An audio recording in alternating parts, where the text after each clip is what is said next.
Gabinete de Guerra, Rádio Observador. Vamos nos próximos minutos conversar com o especialista em segurança internacional Bruno Cardoso Reis, colunista do Observador. Bruno, muito boa tarde. Comecemos com o conflito na Ucrânia, com esse Senado dos Estados Unidos da América que vota hoje o ato processual que pode desbloquear o apoio financeiro à Ucrânia. Qual é a importância deste momento? E se é mesmo possível que os Estados Unidos cortem o apoio? Olá, boa tarde a todos. Bem, é possível, quer dizer, no fundo essa decisão já foi tomada, quer dizer, o Senado basicamente rejeitou aquela legislação que, depois de muitas negociações e até em linha com aquilo que tinha sido a primeira, no fundo, aquilo que inicialmente tinha sido a posição do Partido Republicano, inclusive da sua liderança no Senado, só é possível essa ajuda havendo um acordo a respeito do reforço, digamos, das restrições à entrada nos Estados Unidos, um reforço das defesas nas fronteiras, como os republicanos punham a questão. Houve um acordo, essa legislação avançou, mas entretanto Donald Trump foi também avançando nas primárias republicanas, portanto voltou a aparecer como claramente o candidato favorito a ser, digamos, o candidato republicano nas presidenciais de novembro e acabou por dizer que só punha essa legislação e, portanto, isso leva a uma viragem do Partido Republicano que acaba a votar contra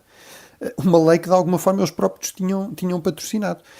E portanto, essa é a situação em que estamos agora. Portanto, é realmente uma péssima notícia para a Ucrânia e eu diria que é péssima para a credibilidade, para já, do Partido Republicano, mas mesmo da política externa americana, não é? No fundo, nós estamos aqui num cenário em que parece que realmente, pelo menos um dos grandes partidos históricos dos Estados Unidos, um dos partidos tradicionais de governação nos Estados Unidos, em que o sistema está desenhado, no fundo, para tendencialmente ser bipartidário, porque o vencedor fica com tudo, quem fica em segundo não fica com nada, é assim para as eleições para o Parlamento, para o Congresso, é assim para as eleições para Presidente, e portanto isso significa que realmente o Partido Republicano aparentemente não quer saber, não só não quer saber da Ucrânia, como também não quer saber de Israel ou de Taiwan. Portanto, basicamente subscreve esta linha de Trump, que é não precisa de aliados, faz os acordos que entender quando entender, o que interessa no fundo é apenas a política interna americana. Isso obviamente tem consequências dramáticas, nomeadamente para a segurança da Europa, e vai colocar questões muito difíceis, devia colocar questões muito difíceis aos aliados europeus. Por exemplo, já tivemos o primeiro-ministro polaco, o Donald Tusk, a dizer,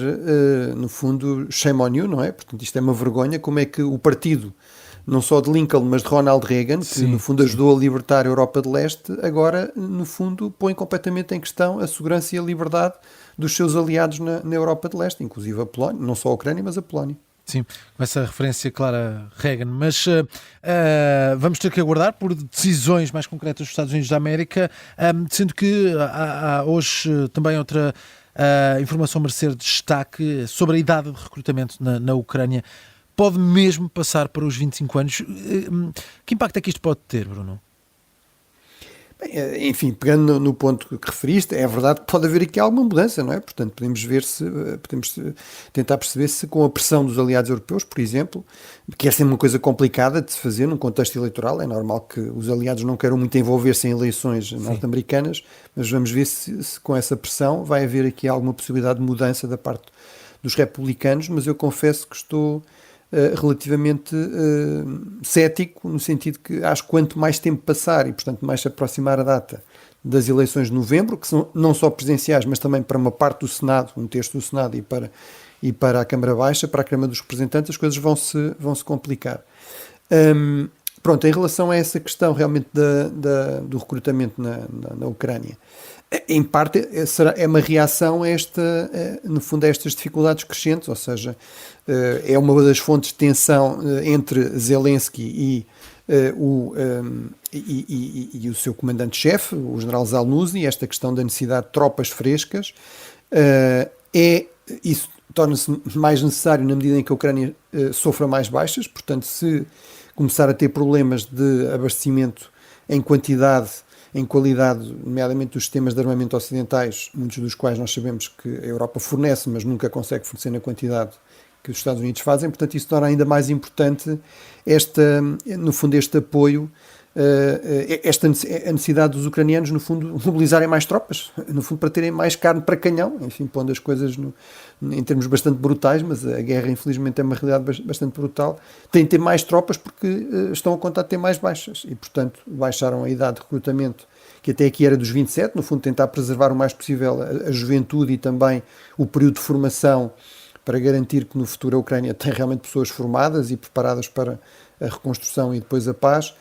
No fundo, começar a sacrificar isso por causa da necessidade de realmente refrescar um pouco as tropas e de reforçar também a quantidade de tropas que a Ucrânia tem para continuar a fazer frente